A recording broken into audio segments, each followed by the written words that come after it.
القدس لنا لبيك اے ارض مقدس ارض حرم نبیوں کا وطن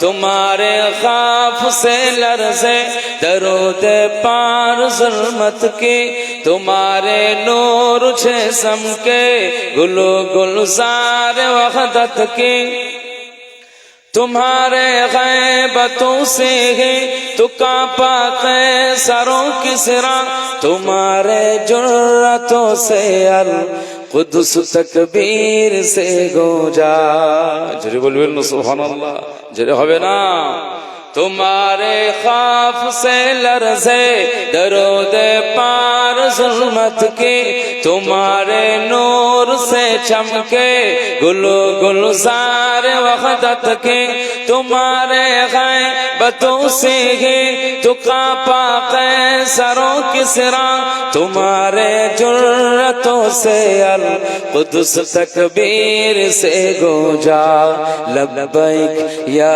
इख़वतुना लब्बैक अल कुदस लना लब्बैक ऐ अर्ज़ मुक़द्दस अर्ज़ हरम नबियों का वतन लब्बैक या इख़वतुना लब्बैक अल कुदस लना लब्बैक ऐ अर्ज़ मुक़द्दस अर्ज़ हरम नबियों का वतन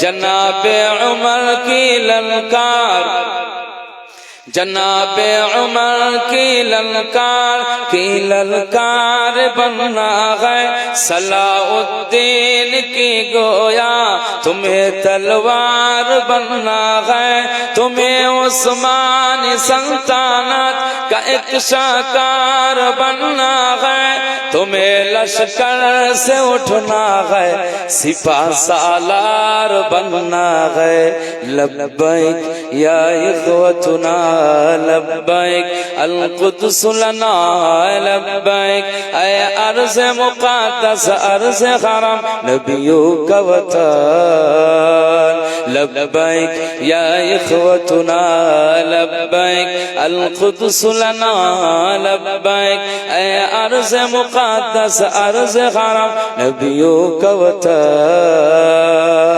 लब्बैक या इख़वतुना लब्बैक अल कुदस लना लब्बैक ऐ अर्ज़ मुक़द्दस अर्ज़ हरम नबियों का वतन वो जिसने इज़्ज़त व ख़ौफ़ को भी बामाल कर डाला वो जिसने क़ल्ब उम्मत को बड़ा बदहाल कर डाला किसी का चौक है सीना किसी की सर को उड़वाया किसी के नोच डाला किसी को तार लटकाया लब्बैक या इख़वतुना लब्बैक अल कुदस लना लब्बैक ऐ अर्ज़ मुक़द्दस अर्ज़ हरम नबियों का वतन लब्बैक या इख़वतुना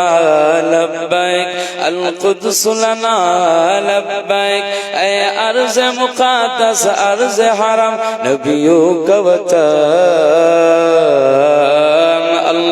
अल्लाहुम्मा सल्लि अला सय्यिदिना व अला आलि सय्यिदिना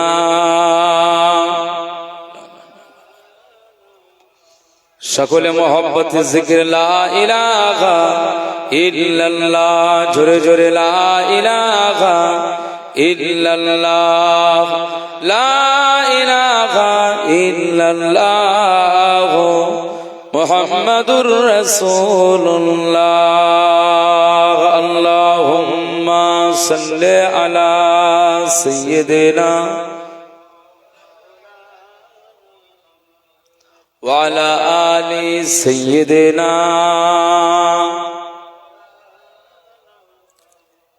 قال الله تعالى في كلام المجيد والفرقان الحميد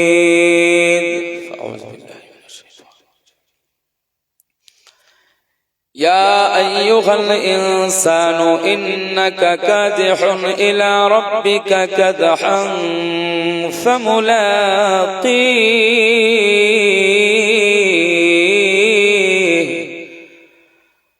فأما من أوتي كتابه بيمينه فسوف يحاسب حسابا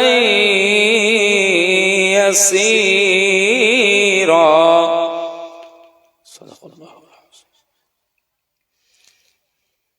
قال رسول الله صلى الله عليه وسلم الدنيا سجن المؤمن وجنة الكافر. وقال رسول الله صلى الله عليه وسلم بادروا بالأعمال فتنا أو كما قال النبي عليه الصلاة والسلام. صدق الله العظيم وصدق رسوله النبي الكريم ونحن على ذلك من الشاهدين والشاكرين والذاكرين والحمد لله رب العالمين. কাটিয়াহাট এলাকা উত্তর মামুদপুর জামে মসজিদ সংলগ্ন জায়গাতে প্রতি বছরের ন্যায় আজও বার্ষিক ইসালে সওয়াব এবং ঈদে মিলাদুন নবী মাহফিলের সম্মানিত নির্বাচিত সভাপতি সাহেব, মসজিদের বরেণ্য ইমাম, মুয়াজ্জিন কমিটি সাহেবানগণ, আজকে মাহফিলের আমন্ত্রিত উলামা হযরত, মেম্বারে উপবিষ্ট আমাদের একজন বয়োজ্যেষ্ঠ সম্মানিত হাজী সাহেব আলহামদুলিল্লাহ, এবং আমার সম্মুখে উপবিষ্ট অসংখ্য হুজ্জাজে কেরাম, উলামায়ে কেরাম, মাদ্রাসার তুলাবায়ে ইলম, শ্রদ্ধাশীল চাচাজিরা, সমবয়স্ক যুবক ভাইরা, স্নেহভাজন মায়ের কলিজার টুকরা ছোট্ট ছোট্ট সন্তানেরা, পর্দার আড়ালে বসে থাকা ধার্মিকা মা এবং বোনেরা, আল্লাহ পাকের দরবারে শুকরিয়া যে মহান আল্লাহ পাক আমাদের সবাইকে শীতকালীন মরশুমে আল্লাহ তাআলার জিকির এবং তার গুণগান এবং তার শরিয়াতের হুকুম আহকামকে পালন করার লক্ষ্যে তার আগে আমরা কিছু আলাপ আলোচনা শোনা এবং বুঝবার একটি মাহফিল আমরা কায়েম করেছি। এই শরিয়াতের জ্ঞান অন্বেষণের জন্য আমরা আজ এই পবিত্র বরকতময় মাহফিলে আমরা অংশগ্রহণ করেছি। আল্লাহ পাক যুক্ত হওয়ার সুযোগ করে দিয়েছে, এজন্য আল্লাহ পাকের দরবারে আমরা শুকরিয়া আদায় করি। বলুন সকলে আলহামদুলিল্লাহ। মহব্বতে হবেন আলহামদুলিল্লাহ। নারে তাকবীর, নারে তাকবীর। সরকারে দু আলম সৈয়দুল মুরসালিন रहमतुल लिल आलमीन, साकिए कौसर, शाफिए महशर, मदीना का ताजदार हजरत मोहम्मद मुस्तफा सल्लल्लाहु अलैहि वसल्लम मुताहरा मुनव्वरा मुकद्दस दरबार शरीफे জানাই অসংখ্য অজস্র দরুদ এবং সালাম। মোহাব্বতে পড়েন সাল্লাল্লাহু আলাইহি ওয়াসাল্লাম। আল্লাহ পাক দুই শ্রেণীর মানুষকে অনেক পছন্দ করে।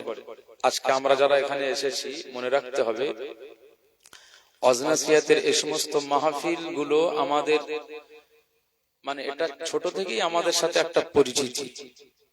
ওয়াজ মাহফিলের বিষয়টা বাংলার জমিনে এত পরিমাণে ওয়াজ নসিহতের মাহফিল হয়, অন্য কান্ট্রিতে এত ওয়াজ নসিহতের মাহফিল হয় না। বাংলাদেশ, পাকিস্তান আর ইন্ডিয়ার ভিতরে এত ওয়াজ নসিহতের মাহফিল হয়, আলোচনা সভা হয়, ইসলামের নিয়ম কানুন পদ্ধতি হুকুম আহকামের বিষয় এই সমস্ত তথ্য নিয়ে এত আলোচনা হয়, অন্য কান্ট্রিতে এত আলোচনা হয়। সুতরাং ওয়াজ নসিহতের মাহফিল আমাদের কাছে একটা পুরাতন একটি বিষয়, প্রাচীন একটি বিষয়, ঐতিহ্যময় একটি বিষয়। আমাদের আকাবিরগণ, আমাদের মাশায়েখগণ, আমাদের পীর মাশায়েখগণ এই সমস্ত মাহফিল গুলো কায়েম করে গিয়েছিলেন বলেই আজও আমরা তাদের রেখে যাওয়া এই মাহফিল গুলোকে আমরা আমাদের হায়াতকালীন সময় আমরা এগুলোকে বজায় রাখার চেষ্টা করছি। কথা বলেন ঠিক কিনা? বাংলার জমিনে মুজাদ্দিদুজ জামান ফুরফুরা দরবার শরীফের আবু বকর সিদ্দিক ওয়াল কুরাইশি রাহমাতুল্লাহ আলাইহি এই বাংলার জমিনে, বাংলাদেশের জমিনে যেভাবে ওয়াজ নসিহতের মাহফিল কায়েম করেছেন, না তার মতো এত ওয়াজ নসিহতের মাহফিল অন্য কোন পীর মাশায়েখদের থেকে এত পাওয়া যায় না। তিনি অক্লান্ত পরিশ্রম করে এই সমস্ত মাহফিল কায়েম করেছেন। কেন জানেন? আমাদেরকে নাজাতের দিশা দেওয়ার জন্য, আমাদেরকে হেদায়েত পাওয়ার জন্য, আমাদেরকে জাহান্নামের জায়গা থেকে বাঁচিয়ে জান্নাতের পথ পাড়ি দেওয়ার জন্য। এটা মুজাদ্দিদুজ জামান পীর আবু বকর সিদ্দিক ওয়াল কুরাইশি রাহমাতুল্লাহ আলাইহির ড্রিম, স্বপ্ন ছিল। আলহামদুলিল্লাহ সেই স্বপ্ন আজও তার ইন্তেকালের পরে, শত বছর পরেও আমরা সেই ওয়াজ নসিহতের মাহফিল বজায় রাখতে পেরেছি। একবার জোরে বলুন আলহামদুলিল্লাহ। আমরা যারা এই ওয়াজ নসিহতের মাহফিলে এসেছি, বলুন এই মুহূর্তের জন্য আমরা যে জায়গায় ঢুকে পড়েছি, এই ঢুকে 1 ঘন্টা 2 ঘন্টা 3 ঘন্টা সময় আমরা এখানে পার করছি, এই পার করাটা কি আমাদের জন্য ফজিলাত, ফায়দা না লোকসান হচ্ছে? কোনটা ফায়দা হচ্ছে না? আলহামদুলিল্লাহ। আল্লাহ পাক দুইটা মানুষকে পছন্দ করেন, দুইটা শ্রেণীকে পছন্দ করেন। ইন্নাল্লাহা ইউহিব্বুত তাওয়াবিনা ওয়া ইউহিব্বুল মুতাতাহহিরিন।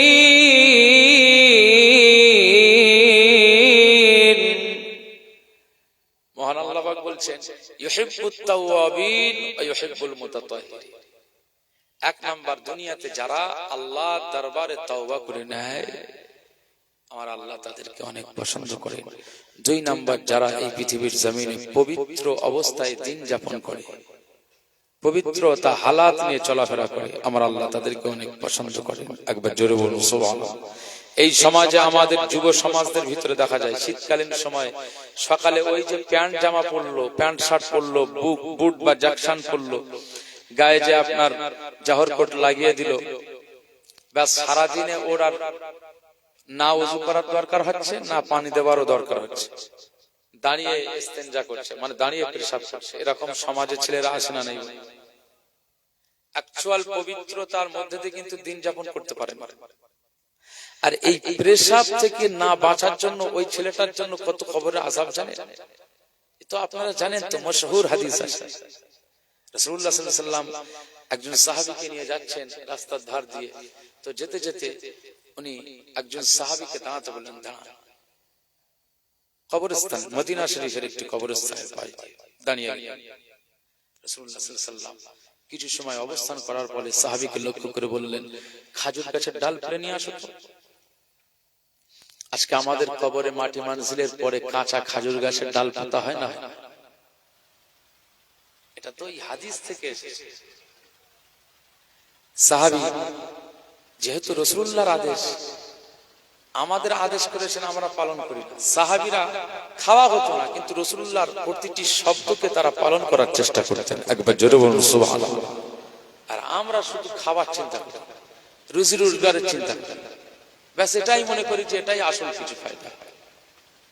রিজিক আল্লাহ বরাদ্দ করেছেন, আপনার যেটা সেটাই হবে। যতই দৌড়াদৌড়ি আর চিন্তা ভাবনার গবেষণা করেন, আপনার বরাদ্দের 1 চুল পরিমাণ এক্সট্রা আপনি পাবেন না। আর এই রিজগারের জন্য, এই দুনিয়ার জন্য আপনি আল্লাহর সব হুকুমকে বাতিল করে দিচ্ছেন। আজকে ছেলেগুলো কি হলো? কে বললো দাঁড়িয়ে পেশাব করো? আমার নূর নবীজি মদিনাওয়ালা আপনাকে বলে দিলেন, কঠোর সাবধান করে দিয়েছে, খবরদার দাঁড়িয়ে পেশাব করবে। ওটা তো কুকুরের স্বভাব। মুসলমানের ছেলেরা, এ নবীর উম্মত উম্মতিরা, খুব খেয়াল করে শুনুন। আকা মাওলা রাসূলুল্লাহ সাল্লাল্লাহু আলাইহি ওয়াসাল্লাম যখন সাহাবীকে লক্ষ্য করে বললেন, এ আমার সাহাবী, খেজুর গাছের ডাল পেড়ে নিয়ে আসো। খেজুর গাছের ডাল পেড়ে নিয়ে আসা হলো। আকা মাওলা রাসূলুল্লাহ সাল্লাল্লাহু আলাইহি ওয়াসাল্লামের সামনে যখন ওই সাহাবী খেজুর গাছের ডালটা পেড়ে নিয়ে এসেছে, ওই ডালটা আকা মাওলা রাসূলুল্লাহ সাল্লাল্লাহু আলাইহি ওয়াসাল্লাম দুভাগ করতে বললেন। দুভাগ করা হলো। না না না না, দিন ও দুনিয়ার বাদশা হাবিবুল্লাহকে, নবী জনাবে মুহাম্মদ রাসূলুল্লাহ সাল্লাল্লাহু আলাইহি ওয়াসাল্লাম ওই দুটো খেজুর গাছের ডালটাকে দুভাগ করে নিয়ে নানা কবরস্থানের ভিতরে চলে গেলেন। কবরস্থানের ভিতরে চলে গেলেন, কবর মাকবারা শরীফের ভিতরে চলে গিয়ে দিন ও দুনিয়ার বাদশা হাবিবুল্লাহকে, নবী জনাবে মুহাম্মদ রাসূলুল্লাহ সাল্লাল্লাহু আলাইহি ওয়াসাল্লাম দুইটা কবর দেখে দেখে ওই খেজুর গাছের ডালটা দুইটা কবরে পুঁতে দিয়েছেন, দুইটা কবরে পুঁতে দিয়েছেন। দুইটা কবরে পুঁতে দেওয়ার পরে আমার আল্লাহ দরবারে ইস্তিগফার করেন, মাগফিরাত কামনা করেন। লা লা লা আকা মাওলা রাসূলুল্লাহ সাল্লাল্লাহু আলাইহি ওয়াসাল্লাম যখন দুইটা কবরে এই কাণ্ডটা করে ফেললেন, সাহাবী জীবনে এমন দৃশ্য কোনো সময় দেখে নাই, কোন সাহাবী এমন দৃশ্য কোনো সময় দেখে নাই। দিন ও দুনিয়ার বাদশা হাবিবুল্লাহকে, নবী জনাবে মুহাম্মদ রাসূলুল্লাহকে সাল্লাল্লাহু আলাইহি ওয়াসাল্লামকে লক্ষ্য করে ওই সাহাবী প্রশ্ন ছুড়ে দিয়েছেন, ইয়া রাসূলুল্লাহকে, ইয়া হাবিবাল্লাহ, হুজুর এমন দৃশ্য কোনো সময় আমরা দেখে নাই, কোনদিন আমরা এভাবে লক্ষ্য করি নাই, কোনদিন এভাবে নসিহত শুনে নাই যে কবরে খাজুর গাছের ডাল পুঁততে হবে। আজকে আপনি খাজুর গাছের ডালটা কেন পুঁতে দিয়েছেন? কেন পুঁতে দিয়েছেন? কেন দুইটা কবরে এভাবে পুঁতে দিয়েছেন? দিন ও দুনিয়ার বাদশা হাবিবুল্লাহকে, নবী জনাবে মুহাম্মদ রাসূলুল্লাহকে সাল্লাল্লাহু আলাইহি ওয়াসাল্লাম ওই সময় সাহাবীকে লক্ষ্য করে বললেন, হে আমার সাহাবী, আমি রাসূলুল্লাহ সাল্লাল্লাহু আলাইহি ওয়াসাল্লাম জানিয়ে দিলাম, যখন এই কবরস্থান আমরা অতিক্রম করছিলাম, নামে নূর নবীজি এই মাকবারার ভিতর থেকে দুইটা কবরের আযাবের বিষয় জানতে পারলাম। আমার আল্লাহ আমাকে জানিয়ে দিয়েছে এই কবরের আযাবের বিষয়টা আমি লক্ষ্য করলাম। দুইটা ব্যক্তি কবরে ভীষণ আযাবে গ্রেফতার হয়ে গেছে, সহ্য করতে পারে না, পারে না, পারে না। আমি আকা মাওলা রাসূলুল্লাহ সাল্লাল্লাহু আলাইহি ওয়াসাল্লাম আমার উম্মতি দিগকে আমি অনেক ভালোবাসি, ভালোবাসি, ভালোবাসি। তাই আমি আকা মাওলা সব সময়ের জন্য আমার আল্লাহ পাকের দরবারে উম্মতে মুহাম্মাদির জন্য, আমার জাতির জন্য সব সময় আমি নাজাতের দোয়া চাই। ছেড়ে বলবেন না?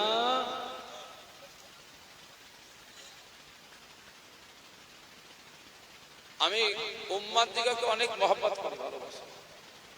সুতরাং তাদের আযাব হবে, তাদের কষ্ট হবে, এটা আমি রাসূলুল্লাহ পছন্দ করি না, আমার ভালো লাগে না। তো দুইজনের কবরে এত আযাব হচ্ছে, আমি লক্ষ্য করলাম তারা সহ্য করতে পারে না। আমাকে আল্লাহ রাহমাতুল লিল আলামিন করেছে, তাম জগতের রহমত বানিয়েছে।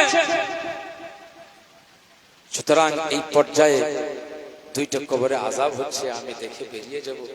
আমার করণীয় কাজ এই আযাবটা কিভাবে বন্ধ করা যায়, কিভাবে লাঘব করা যায়, আযাব থেকে কিভাবে নিষ্কৃতি পায়, এটা আমি রাসূলুল্লাহ সাল্লাল্লাহু আলাইহি ওয়াসাল্লাম এই প্রচেষ্টা মাত্র করলাম। তাই খাজুর গাছের ডাল পেড়ে দুইটা কবরে আমি পুঁতে দিয়েছি। একবার জোরে বলুন সুবহানাল্লাহ। মুসলমানের ছেলেরা, এ নবীর উম্মত উম্মতিরা, খুব খেয়াল করে শুনুন। এই সময় সাহাবী জিজ্ঞেস করেছিলেন, ইয়া রাসূলুল্লাহ, ইয়া হাবিবাল্লাহ, হুজুর দুইটা কবরে আযাব হয়, এই কবরে কেন আযাব হয়, কি কারণে তাদের আযাব হয়? দিন ও দুনিয়ার বাদশা হাবিবুল্লাহকে, নবী জনাবে মুহাম্মদ রাসূলুল্লাহকে সাল্লাল্লাহু সাল্লাম এই সময় বলে দিয়েছিলেন, আমার সাহাবী, আমি রাসূলুল্লাহ সাল্লাল্লাহু আলাইহি ওয়াসাল্লাম জানিয়ে দিলাম, দুইটা ব্যক্তির কবরে আযাব হয়।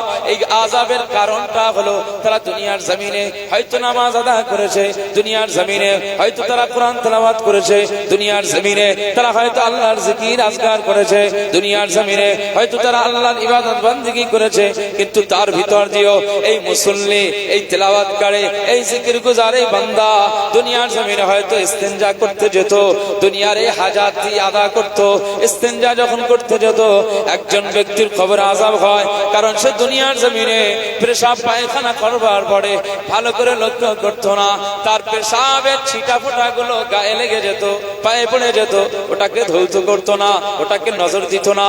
না না না না, দিন ও দুনিয়ার বাদশা হাবিবুল্লাহকে, নবী জনাবে মুহাম্মদ রাসূলুল্লাহকে সাল্লাল্লাহু আলাইহি ওয়াসাল্লাম জানিয়ে দিয়েছেন, এই পৃথিবীর জমিনে ওই বান্দাটা দুনিয়ার জমিনে পেশাব ফিরে ভালো করে ইস্তেঞ্জা করতো না, ভালো করে লক্ষ্য রাখতো না, তার পেশাবের ছিটা ফোঁটা গুলো গায়ে লেগে যেত, কাপড়ে লেগে যেত, পোশাকে লেগে যেত, শরীরে লেগে যেত। ওই অবস্থায় হয়তো আল্লাহর সিজদা দিয়েছে, নামাজ আদা করেছে, কোরআন তেলাওয়াত করেছে, আমার আল্লাহ তার প্রতি নারাজ হয়ে গিয়েছে, কারণ পবিত্র অবস্থাটা সে ভালো করে লক্ষ্য করতো না। আমার আল্লাহ পাক বলেছেন, ওয়া ইউহিব্বুল মুতাতাহহিরিন, এই জমিনের উপরে যারা পবিত্র জীবন যাপন করে আমি আল্লাহ পাক এদেরকে আমি অনেক দুনিয়ার জমিনে অনেক ভালোবেসে থাকি। মুসলমানের ছেলেরা, এ নবীর উম্মত উম্মতিরা, খুব খেয়াল করে করে শুনুন, যারা নাপাক অবস্থায় থাকেন, অপবিত্র অবস্থায় থাকেন, আমার আল্লাহ তাদের পছন্দ করেন না, তাদের পছন্দ করেন না। এই পেশাব পায়খানা করে ঠিক মতো পবিত্র অবস্থায় ফিরে আসতো না, এজন্য আমার আল্লাহ নারাজ হয়ে গিয়ে তার কবরে আযাব দিতে লেগেছে। না না না, সাহাবী জিজ্ঞেস করছেন আর একজন ব্যক্তির কবরে কি জন্য আযাব? আল্লাহ নবী দিন ও দুনিয়ার বাদশা হাবিবুল্লাহকে, নবী জনাবে মুহাম্মদ রাসূলুল্লাহকে সাল্লাল্লাহু আলাইহি ওয়াসাল্লাম বলেছেন, ওই ব্যক্তিটার কবরে আযাব এই কারণে হয়, দুনিয়ার জমিনে হয়তো নামাজ আদা করেছে, কোরআন তেলাওয়াত করেছে, জিকির গুজার হয়ে গিয়েছে, কিন্তু না, দুনিয়ার জমিনে চুগলখুরির কাজ করেছে, মানুষের কথা লাগিয়ে লাগিয়ে বেরিয়ে দিয়েছে, একে অপরের ফাসাদ তৈরি করে দিয়েছে। এই জন্য আমার আল্লাহর প্রতি নারাজ হয়ে গেছে, এই জন্য তার কবরে আমার আল্লাহ আযাব দিয়ে দিয়েছে। না না না, আকা মাওলা রাসূলুল্লাহ সাল্লাল্লাহু আলাইহি ওয়াসাল্লামের সময় যখন বিষয়টা উপস্থাপন করলেন, সাহাবী জিজ্ঞেস করলেন, ইয়া রাসূলুল্লাহ, ইয়া হাবিবাল্লাহ, হুজুর আজকে দুইটা কবরে আযাব হচ্ছে এই কারণে বুঝে গেলাম, কিন্তু আপনি খাজুর গাছের এই ডাল দুটো কেন পুঁতে দিয়েছেন? এটার কি ফায়দা আছে? দিন ও দুনিয়ার বাদশা হাবিবুল্লাহকে, নবী জনাবে মুহাম্মদ রাসূলুল্লাহকে সাল্লাল্লাহু আলাইহি ওয়াসাল্লাম এই সময় ঘোষণা করে দিয়েছে, আমার সাহাবী, আমি রাসূলুল্লাহ সাল্লাল্লাহু আলাইহি ওয়াসাল্লাম জানিয়ে দিলাম, এই কাঁচা খাজুর গাছের ডাল পুঁতে দিলাম কারণ দুনিয়ার জমিনে খাজুর গাছের তার ডালপালা গুলো, দুনিয়ার জমিনের তরুলতা গুলো, যারা দুনিয়াতে রয়েছে বৃক্ষ গুলো, এই সমস্ত বৃক্ষ তরুলতা গুলো আমার আল্লাহ তাসবিহ পড়েন, জিকির করেন, আল্লাহ তাসবিহ পড়েন, জিকির করেন।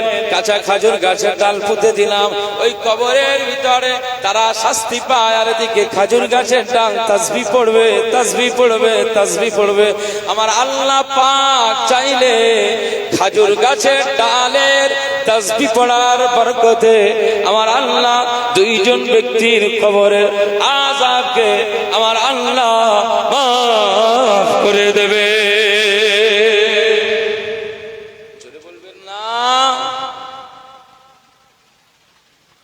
কাঁচা গাছ তাসবিহ পড়ে, খাজুর গাছের ডাল তাসবিহ পড়ে, এই জন্য আমরা কবরে এই কাঁচা খাজুর গাছের ডাল পুঁতে দিই। ওদের তাসবিহের উপরে আমার আল্লাহ খুশি হন, আর এই ক্ষেত্রে কবরের আযাব হয়তো লাঘব করে দিতে পারেন। একবার জোরে বলুন সুবহানাল্লাহ। দুইটা বিষয় আযাব, পেশাব পায়খানা ফিরে ভালো করে পবিত্রতা অর্জন করতো না। এই দুনিয়ার জমিনে আমাদের যুবকেরা দাঁড়িয়ে পেশাব করে, পানি নেয় না, তাহলে ওর হালাতটা কি হলো? কি হালাত? অপবিত্র হালাত। যে সমস্ত যুবক মুসলমানেরা দাঁড়িয়ে পেশাব করার অভ্যাস করে ফেলেছে, আল্লাহর রাস্তায় আপনাদের করজোড়ে নিবেদন করছি, এই হাদিস অনুসারে ফলো করার চেষ্টা করুন, কবরের আযাব কিন্তু বন্ধ হবে। ইস্তেনজা আমরা যাও করে করে আর নামাজে চলে যাই। বহু মানুষ আসে মুসলমান, পেশাব পায়খানা করবার পরে তাড়াতাড়ি করে উঠে বেরিয়ে আসে, তাড়াতাড়ি করে ওযু করে নেয়, তাড়াতাড়ি করে জামাত ধরার জন্য তৈরি হয়ে যায়, কিন্তু পেশাবটা ঠিকঠাক ভাবে হয়েছে কিনা এই নজর নেই। কথা ভুল বলছি না? আমাদের সমাজে ঘরে গৃহপালিত পশু আমরা পুষে থাকি, গরু বলেন, মেষ বলেন, দুম্বা বলেন, ছাগল বলেন, মুরগি, হাঁস, এগুলো আমরা পুষে থাকি। এই যতগুলো প্রাণীর নাম বললাম, এদের পেশাব পায়খানা নাপাক নাপাক? নাপাক না? হাজী সাহেব গরু পোষে, তো এখন গরু গোয়াল ঘরে তুলে দিয়েছে, মাগরিবের আজান হচ্ছে, সেই মুহূর্তে গরু চুনিয়ে দিয়েছে, মানে পেশাব করে দিয়েছে, শুরু করেছে। ওই গরুর পেশাবের ফোঁটা হাজী সাহেবের জুব্বাতে লেগে গেল। এই অবস্থায় ওযু করে নিয়ে মসজিদে নামাজ আদা করছে। আল্লাহর দরবারে কি এই সালাত কি মকবুল হবে? কারণ কারণ পোশাক অপবিত্র অবস্থায় আছে। নামাজ আদায়ের আগে আর নামাজের ভিতরে ভালো করে বুঝুন, যারা নামাজ আমরা আদা করি, নামাজের বাইরে আর নামাজের ভিতরে ফরজ আসে না নেই? সারায়াত আসে না? হাজী সাহেব জানেন, নামাজের বাইরে নামাজের ভিতরে এগুলো শারায়েত আছে, শর্ত আছে, ফারজিয়াত আছে। এগুলোকে আপনি যদি আদায় না করেন, আপনি নামাজে দাঁড়িয়ে গেলেন, আপনার নামাজ হবে না। দৃষ্টান্ত একটু দিই, দেবো না? নামাজের বাইরের একটা শর্ত হচ্ছে আপনার শরীর পাক হতে হবে। শরীর যদি পাক না থাকে আপনার নামাজ কবুল হবে না, নামাজই হবে। 2 নাম্বার হচ্ছে আপনার পোশাক পাক হতে হবে, কাপড় পাক। যদি এটা ফরজ, যদি আপনার এটা পাক না থাকে তাহলে আপনার নামাজ আদা হবে না। 3 নাম্বার হচ্ছে আপনার জায়গা পাক হতে হবে, যে জায়গায় দাঁড়িয়ে নামাজ আদা করবেন ওই জায়গাটা পাক হতে হবে। একবার জোরে বলুন সুবহানাল্লাহ। যদি জায়গাটা নাপাক থাকে, আপনি শরীর পাক, আপনার পোশাক পাক, কিন্তু জায়গা পাক, নামাজ হবে না। নামাজের ভিতরের শর্ত আছে, সূরা ফাতিহা পড়া কি ফরজ না ওয়াজিব? ওয়াজিব, ওয়াজিব। আর সূরা ফাতিহার পরে একটা কিরাত পড়া, এটা কি ফরজ। এই কিরাত আপনি পড়লেন না, সূরা ফাতিহা পড়ে রুকুতে চলে গেলেন, তাহলে কি হবে? এই ফরজ আদায় না করার জন্য আপনার নামাজ ক্যান্সেল হয়ে যাবে। আর ওয়াজিব ছেড়ে দেওয়ার জন্য আপনাকে সাহু সিজদা, আসসালামু আলাইকুম, আল্লাহ, আবার 2 বার আল্লাহু আকবার বলে সিজদা দিতে হবে। এটা ওয়াজিব ছেড়ে গেলে তারপরে আপনাকে সালাম ফিরিয়ে সাহু সিজদা দিলে নামাজ আদায় হয়ে যাবে, কিন্তু ফরজ ছেড়ে গেলে নামাজ ফাসাদ হয়ে যাবে, ভঙ্গ হয়ে যাবে। মুসলমানের ছেলেরা, এ নবীর উম্মত উম্মতিরা, খুব খেয়াল করে শুনুন। আজকে আমাদের মুসল্লিদের মধ্যে অনেক ত্রুটি লক্ষ্য করা যায়। যারা নামাজি, আজকে আমাদের নামাজের ভিতরে গুরুত্ব দিতে হবে, লক্ষ্য রাখতে হবে। ইমামের পিছনে আমরা অনেকেই নামাজ আদায় করি। ইমাম আল্লাহু আকবার বললেন, মুক্তাদি আল্লাহু আকবার বলেছেন, কিন্তু মনে রাখতে হবে ইমাম আল্লাহু আকবার বলে রুকুতে যাওয়ার আগে মুক্তাদি আল্লাহু আকবার বলে রুকুতে চলে গেছেন। এই ক্ষেত্রে বলা হয়েছে, যদি মুক্তাদি ইমামের আগে চলে যায়, মুক্তাদি যদি ইমামের আগে চলে যায়, ইমামের আগে যদি মুক্তাদি দাঁড়িয়ে যায়, না না না, ওই মুক্তাদির নামাজ হবে না, নামাজ হবে না, নামাজ ফাসাদ হয়ে যাবে। এজন্য খেয়াল রাখতে হবে, ইমামের অনুসরণ করা আমাদের জন্য ফরজ। ইক্তাদাইতু বিহাযাল ইমাম, ইমাম যা করবে আমি তাই করব, ইমাম যা করবে আমি তাই করব। ইমামের আগে কেন করতে যাব? ইমামের আগে কেন আমি করতে যাব? এই জন্য ইমামের আগে কোন মুক্তাদির যদি এই কাজ হয়ে যায়, তাহলে আমার আল্লাহ তাকে ইমামের পিছনের মুক্তাদি বলে গণ্য করবেন না, তার নামাজ ফাসাদ হয়ে যাবে। আবার পুনরায় নিয়াত করে ইমামের পিছনে ইক্তেদা করে নামাজ আদা করতে হবে। এ নবীর উম্মত উম্মতিরা, খুব খেয়াল করে শুনুন। নামাজের বাইরে যে শর্তগুলো আদা করতে হবে, নিজের শরীর পাক, নিজের পোশাক পাক, নিজের জায়গা পাক, না আপনাকে সতর থাকতে হবে। সতর যদি আলগা হয়ে যায়, নামাজ আপনার হবে না, নামাজ আপনার হবে না। সতর যদি আলগা হয়ে যায়, নামাজ আপনার হবে না। পুরুষদের সতর না মুখ খোলা যাবে, হাত খোলা যাবে, পা খোলা যাবে, এমনকি পায়ের গোড়ালির উপরে লুঙ্গি চলে আসলে নামাজ হয়ে যাবে। এ নবীর উম্মত উম্মতিরা, কিন্তু মহিলাদের জন্য স্বতন্ত্র ব্যাপার। মহিলাদের শুধু হাতের এই পাতা আর মুখটা, চেহারাটা দেখাতে হবে। আর পায়ের পাতা ছাড়া কোন অঙ্গ প্রত্যঙ্গ যদি বার হয়ে যায়, ওই মহিলার নামাজ ক্যান্সেল হয়ে যাবে। আমাদের সমাজে অনেক মহিলারা শাড়ি পরে নামাজ আদায় করে। এই ক্ষেত্রে দেখা যায় তাদের পিঠ ভালো করে ঢাকে না। এজন্য যখন রুকুতে চলে যায়, শাড়ি আলগা হয়ে গিয়ে এই কোমরের অংশটা দেখা যায়, পেটের অংশটা দেখা যায়, পিঠের অংশটা দেখা যায়। মহিলারা যখন এই পিঠের অংশ দেখা যায়, পেটের অংশ দেখা যায়, এই অবস্থায় যদি নামাজ আদা করে, ওই মহিলার নামাজ আদা হবে না, আল্লাহর দরবারে নামাজ মকবুল হবে না। এজন্য পূর্ণাঙ্গ সতর থেকে নিয়ে আল্লাহর জন্য নামাজে দাঁড়িয়ে যেতে হবে, সালাতের পাবন্দী হয়ে যেতে হবে। এই নামাজে যদি দাঁড়ানো যায়, আমার আল্লাহ তার নামাজটাকে মকবুল করে নেবে। বলবেন না, আপনাদের ঘরের যারা মিসেস ওয়াইফ আছে, বিবিরা আছে, এনাদেরকে এই সতরের বিষয়টা বেশি তাগিদ দিতে হবে। পর্দা, সাতার, বসেটা আল্লামা রুহুল আমিন হুজুরের বাংলা বই নামাজ শিক্ষা পড়বে, তাতে এত সুন্দর করে বর্ণনা দেওয়া হয়েছে আপনার সহজ ভাষা। তাহলে আপনি ঝুপঝাপ করে পাখির মতো ঠোকর দিলে, কুকুরের মতো বসলে নামাজ হবে? 40-50 বছর এইভাবেই যদি চালান, আল্লাহর দরবারে মুসল্লি হিসাবে মকবুল হলেন, কি লাভ হলো? এই ওয়াজ নসিহতের গুরুত্বটা তো এই জানা, জানার পরে মানা, না জেনে মানা এ একটা আলাদা বিষয়, আর জানার পরে না মানা ও আর একটা বিষয়।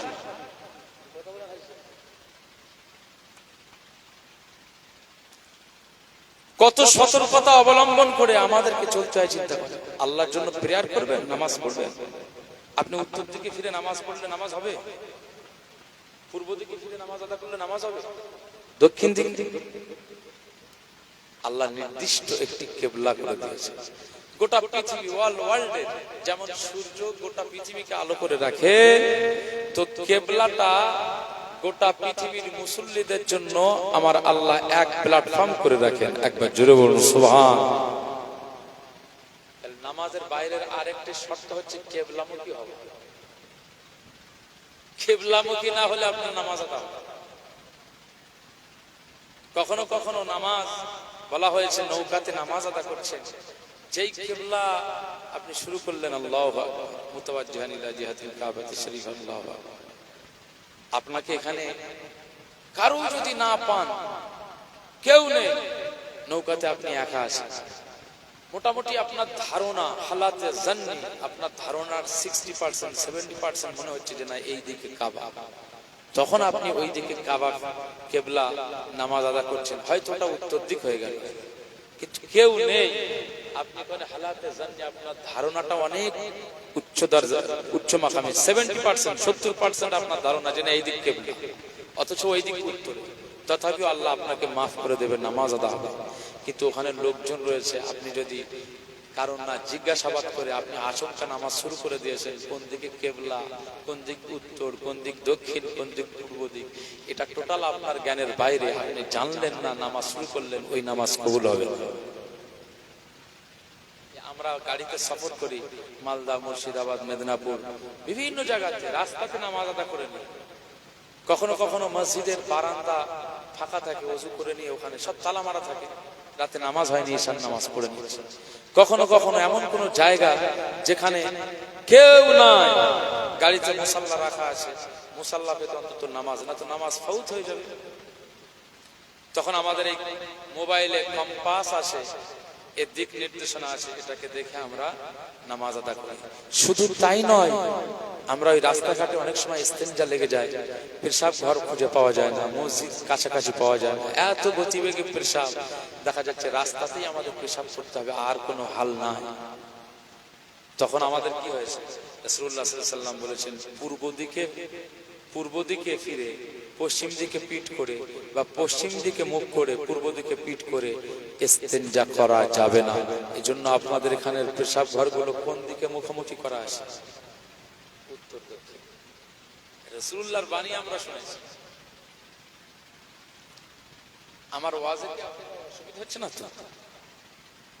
মুসলমানের ছেলেরা, এ নবীর উম্মত উম্মতিরা, খুব খেয়াল করে শুনুন।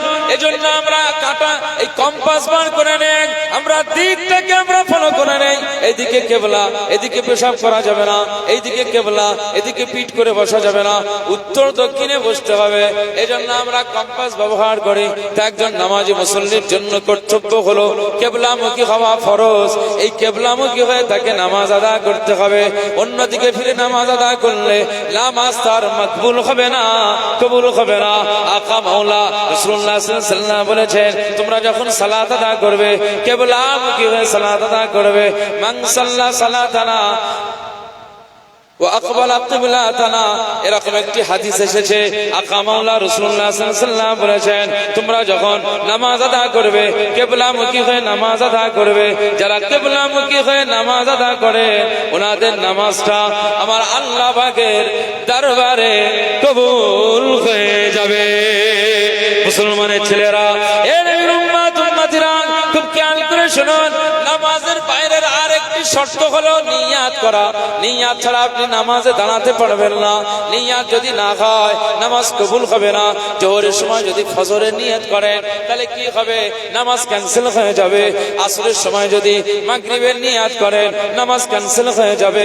বিতরের নামাজের জায়গায় যদি মাগরিবের নিয়াত করে নেন নামাজ ফাউত হয়ে যাবে, নামাজ ক্যান্সেল হয়ে যাবে, নামাজ ফাসাদ হয়ে যাবে। এই নামাজ আল্লাহর দরবারে কবুল হবে না। এজন্য নামাজের বাইরের আরেকটি শর্ত হলো আপনাকে নিয়াত করা জরুরি। এই নিয়াতটা আপনাকে করতেই হবে। নিয়াত আপনার জন্য ফরজ। এ নবীর উম্মত উম্মতিরা, খুব খেয়াল করে শুনুন, এজন্য আমরা সবাই নামাজের আগে এই শর্তগুলো যদি সুন্দরভাবে আমরা আদা করি তো আমাদের একটা একটা স্টেপ বাই স্টেপ যদি আমরা আদা করতে পারি, এক নম্বরে শরীর পাক, কাপড় পাক, জায়গা পাক, নামাজের জায়গা পাক।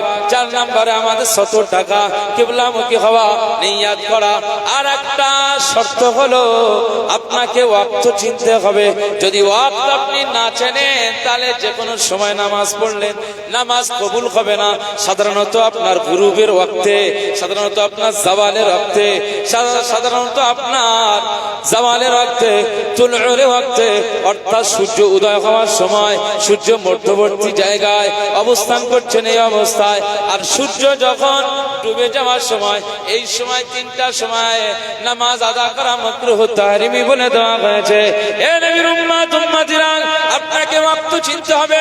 ফজরের নামাজের পরে ওয়াক্ত চলে যাওয়ার পরে 20 মিনিট আপনার নামাজ নিষিদ্ধ সময়, ওর ভিতরে যদি আপনি নামাজ আদা করেন আপনার নামাজ আল্লাহ দরবার কবুল হবে না।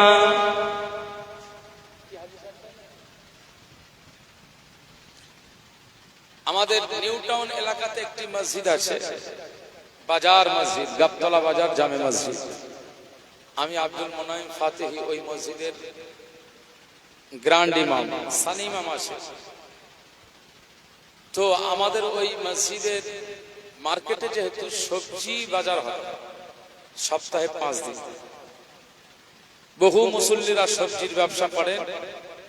তো সবজি ব্যবসা করবার পরে তারা কি করে? ফজরের নামাজ আদা করে। তো ফজরের নামাজের ওয়াক্ত শেষ হয়ে গিয়েছে, তাদের বলে দেওয়া হচ্ছে যে ভাই এখন 20 মিনিট নামাজ চলবে না, হবে না। তারপরে সে জুলুম করে চলে যায়, ওযু করে আবার ফের নামাজ পড়ে। তাহলে এই হঠকারিতা ইমামের সাথে হলো না আল্লাহর সাথে হলো? কার সাথে? আল্লাহর সাথে। আপনাকে দৃষ্টিগোচর করা হচ্ছে, সময়ের বিষয় জানানোর পরেও আপনি শুনছেন না। আমার আল্লাহ আপনার এই নামাজ কবুল করবেন না। নিষিদ্ধ সময় নামাজ আদা করছেন, ফজরের ওয়াক্ত চলে যাওয়ার 20 মিনিট নামাজ নিষিদ্ধ, এরপরে আবার আপনি নামাজ আদা করতে পারবেন। তাহলে এই যে একটা করে আমি যে বললাম অপশন, যে একটা হচ্ছে শরীর পাক, কাপড় পাক, জায়গা পাক, আপনার 70 টাকা, কিবলামুখী হওয়া, নিয়াত করা, ওয়াক্ত চেনা, এইগুলো একটা করে যদি আমরা পালন করতে পারি তো তাহলে তো আমাদেরকে আমার আল্লাহ মুসল্লি হিসাবে কবুল করবে, নাকি কথা বলেন? আর যদি কিচ্ছুই পালন না করি, আমার ইচ্ছে মতো আমি যদি করি, আল্লাহ দরবারে মকবুল হবে? এজন্য খুব সতর্কতার সঙ্গে চলতে হবে। মুসলমানের ছেলেরা, এ নবীর উম্মত উম্মতিরা, খুব খেয়াল করে শুনুন, আমার আল্লাহ পাক বলে দিয়েছেন ইন্নাল্লাহা ইউহিব্বুত তাওয়াবিনা ওয়া ইউহিব্বুল মুতাতাহহিরিন। এই পৃথিবীর জমিনে 2টা শ্রেণীর মানুষকে আমি আল্লাহ অনেক পছন্দ করি। এক হলো যারা দুনিয়ার জমিনে পবিত্রতা অর্জনের মধ্যে দিয়ে জীবন যাপন করে, আমি এদেরকে মহব্বত করি, এদেরকে ভালোবাসি। 2 নম্বরে আমি আল্লাহ পাক ওই বান্দাদেরকে মহব্বত করি যারা দুনিয়ার জমিনে অনেক গুনাহ করার পরেও আমি আল্লাহ দরবারে তওবা করে নেয়, তওবা করে নেয়, তওবা করে নেয়। আমি আল্লাহ পাক ওই তওবাকারীকে আমি আল্লাহ অনেক ভালোবাসি।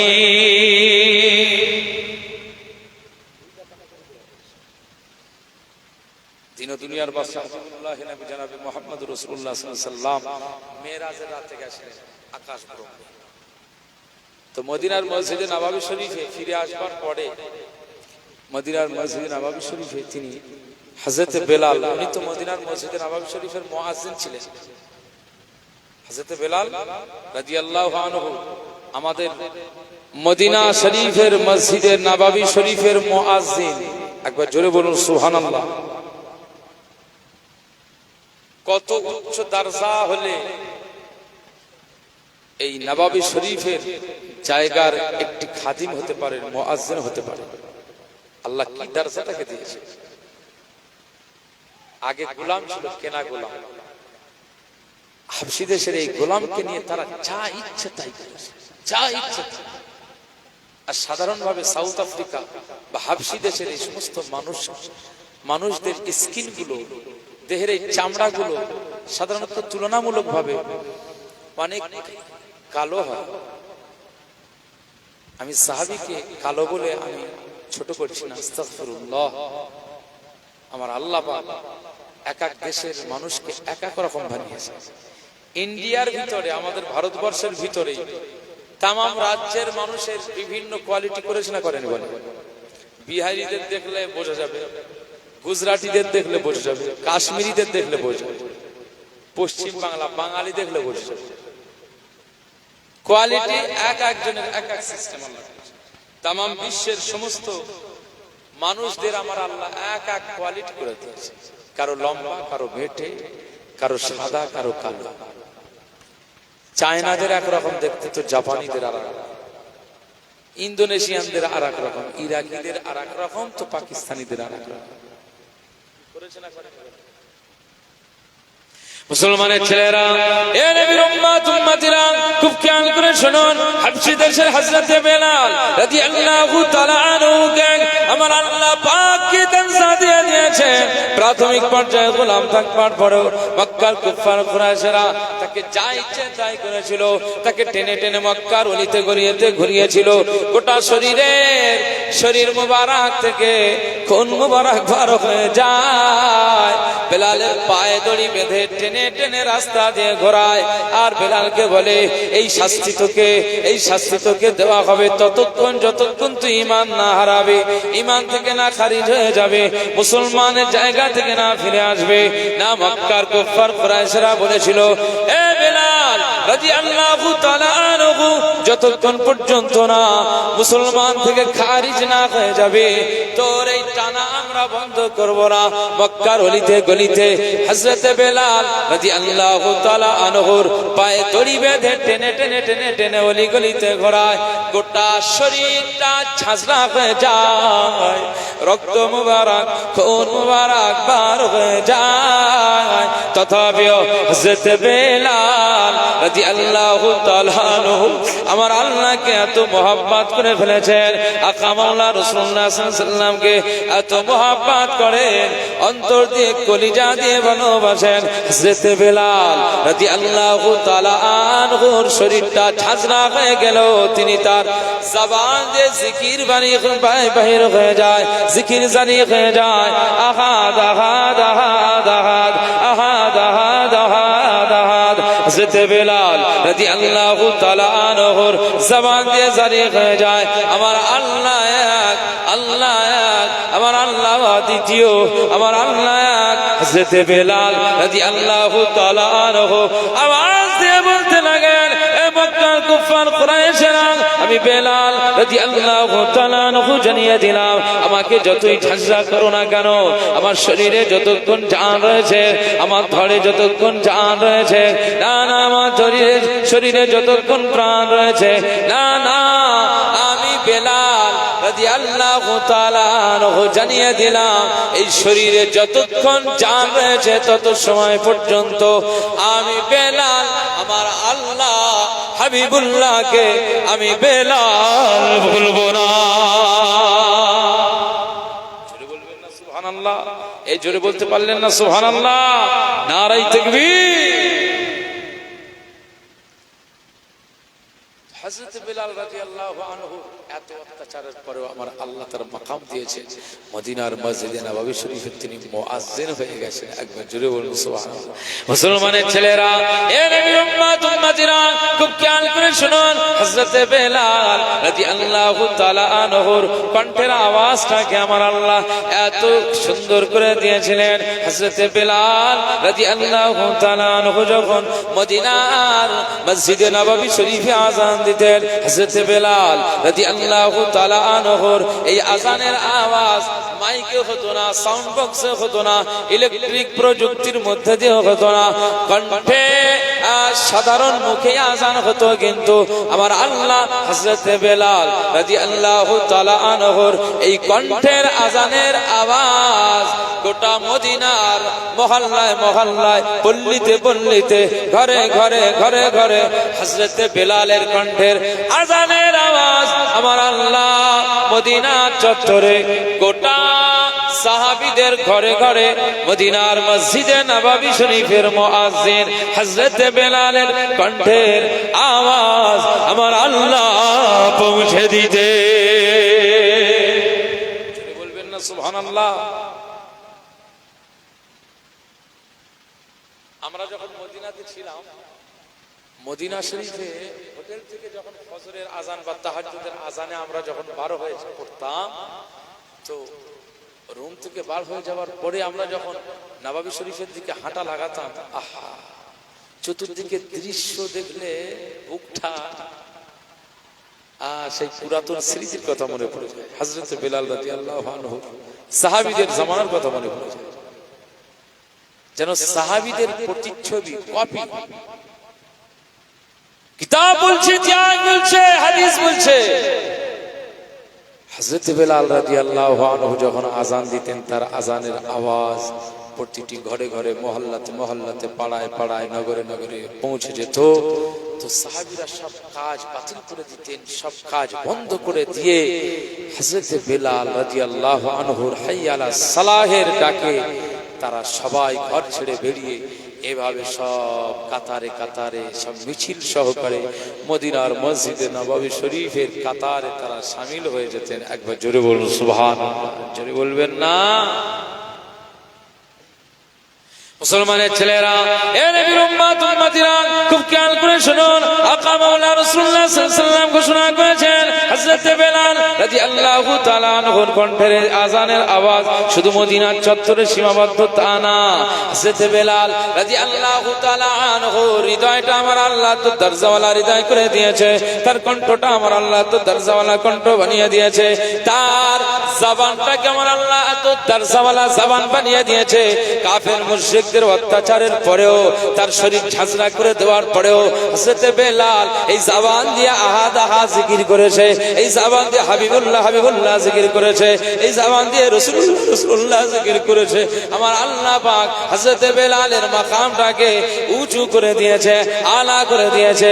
হযরত বিলাল রাদিয়াল্লাহু তাআলা আনহু মদিনার মসজিদে নববী শরীফে আযান দিতেন। এই আযানের আওয়াজ, এই আযানের আওয়াজ আমার আল্লাহ পাকের আরশে মুআল্লায় পৌঁছে গিয়েছে। বলবেন না? নারে তাকবীর। সেই হযরত বিলাল রাদিয়াল্লাহু আনহুকে রাসূলুল্লাহ সাল্লাল্লাহু আলাইহি ওয়াসাল্লাম বলছেন, আমি মেরাজের রাতে আমি জান্নাত ভ্রমণ করেছি ও বিলাল রাদিয়াল্লাহু আনহু, কিন্তু আমি জান্নাতে ঢুকবার সময় আমি দেখেছি যে তোমার পায়ের আওয়াজ জান্নাতের ভিতরে আমি লক্ষ্য করেছি। একবার জোরে বলুন সুবহানাল্লাহ। জান্নাতের ভিতরে হযরত বিলাল রাদিয়াল্লাহু আনহু পায়ের আওয়াজ নূর নবীজি শুনতে পান। জোরে বলবেন না সুবহানাল্লাহ? জোরে হবে না সুবহানাল্লাহ? আপনাদের একটু এনার্জি লেস হয়ে যাচ্ছে না?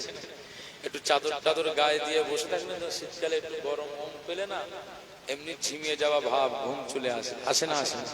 মসজিদের জুমার সময় ইমাম যখন খুতবা দেন সে সময় ঘুম আসে না? আসে না? কত মানুষ ঘুমিয়ে যায়। তো এইসব হয়, এটা পরিবেশ, অসুবিধা নাই, ঘুমান। আমার আল্লাহ ঘুমটাকে আপনার জন্য শরীরের একটা এনার্জি পাওয়ার করে দিয়েছে, শরীরের ক্লান্তি ভাব কাটানোর জন্য আমার আল্লাহ আরামের ব্যবস্থা, ঘুমের ব্যবস্থা করেছেন। এই জন্য বহু মানুষের ঘুম আসে না, ঘুম আসে না, ঘুমের ট্যাবলেট খেয়ে ঘুমায়। আছে না? তো ঘুম আসছেটা ভালো জিনিস, অনায়াসে। তবে আজকে কোরআন হাদিসের এই চর্চার মাহফিলে আপনি যদি বসে ঘুমান, আপনার দেখে আরেকজন পাশে ঘুমিয়ে যাবে, তার দেখে আরেকজন ঘুমিয়ে যাবে। গোটা মাজলিসে যদি ঘুমায়, তাহলে বক্তা কি আর জেগে থাকবে না? বক্তা ঘুমাবে কি করবে? একটু তাকবীর দেন, নারায়ে তাকবীর, নারায়ে তাকবীর। আজ উত্তর মাহমুদপুর জামে মসজিদ প্রাঙ্গণে বার্ষিক ঈদে মিলাদুন নবী ও ইসালে সওয়াব মাহফিল, জোরে বলুন জিন্দাবাদ। সিলসিলায়ে হক ফুরফুরা শরীফ, নারায়ে তাকবীর, দরুদ শরীফ। আল্লাহুম্মা সাল্লি আলা সাইয়্যিদিনা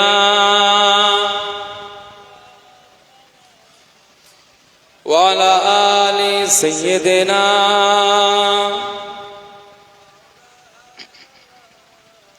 या नबी नजर करम फरमाना, या नबी नजर करम फरमाना, ए हसनैन के नाना, ए हसनैन के नाना। ज़हरा पाक सदक़े गम को तैबा में बुलाला, ए हसनैन के नाना, ए हसनैन के नाना। या नबी नजर करम फरमाला, या नबी नजर करम फरमाला, ए हसनैन के नाना, ए हसनैन के नाना।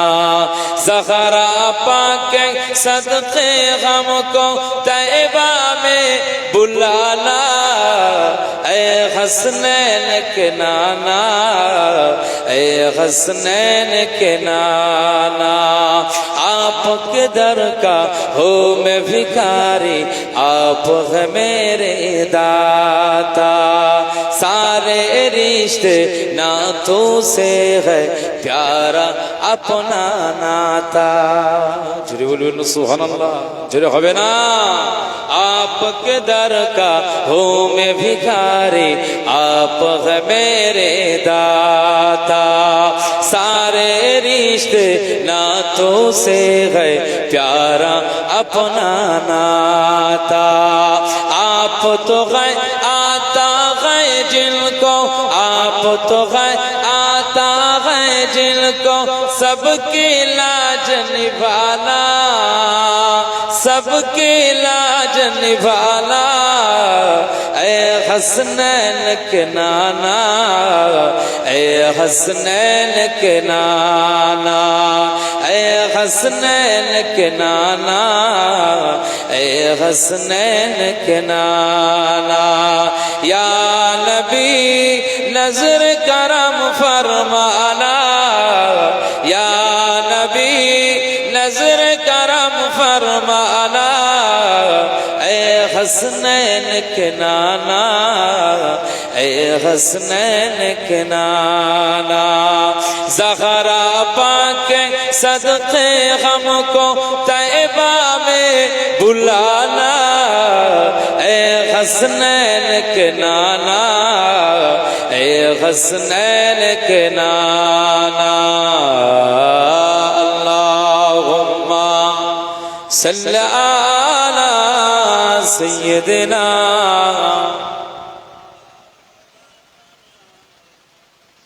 व अला आलि सय्यिदिना।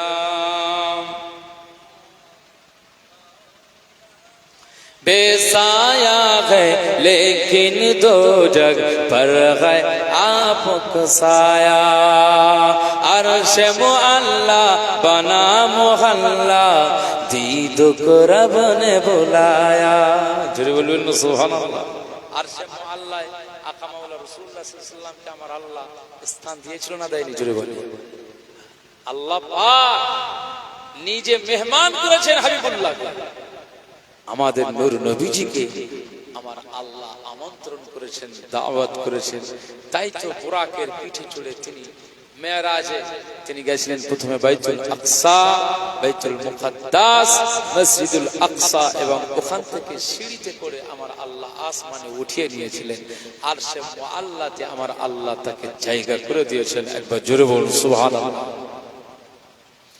बेसाया है लेकिन दो जग पर है आपका साया, अर्श मुअल्ला बना मुहल्ला दीद को रब ने बुलाया। बेसाया है लेकिन दो जग पर है आपका साया, अर्श मुअल्ला बना मुहल्ला दीद को रब ने बुलाया। हशर तलक न होगा किसी का, हशर तलक न होगा किसी का ऐसा आना जाना, ऐसा आना जाना। ऐ हसनैन के नाना, ऐ हसनैन के नाना, ऐ हसनैन के नाना, ऐ हसनैन के नाना। या नबी नजर करम फरमाना, या नबी नजर करम फरमाना। ऐ हसनैन के नाना, ऐ हसनैन के नाना। ज़हरा पाक सदक़े गम को तैबा में बुलाना।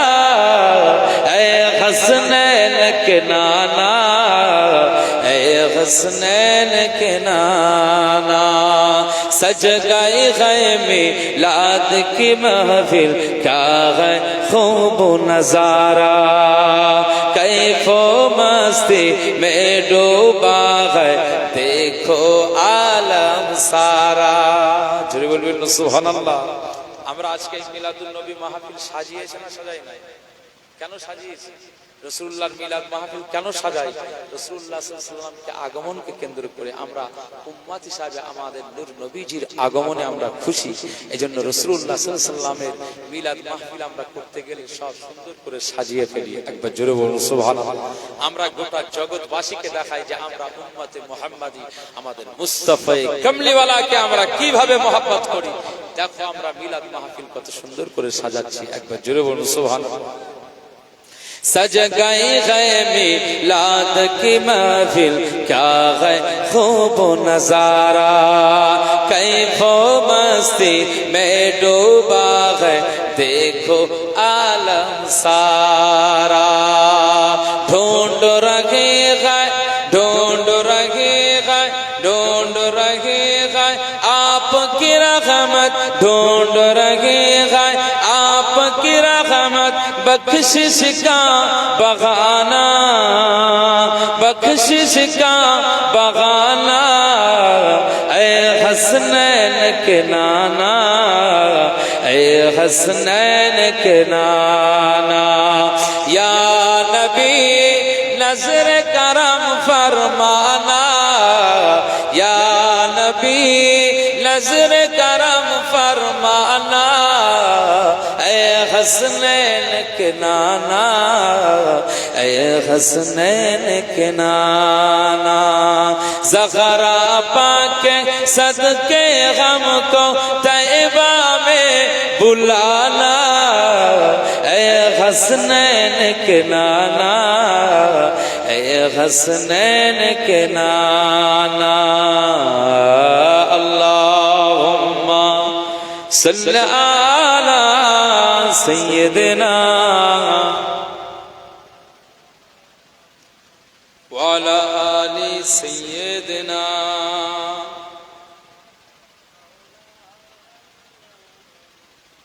আমার দিনদার ইমানদার ভাইরা, নেককার আল্লাহওয়ালা বাবাজিরা,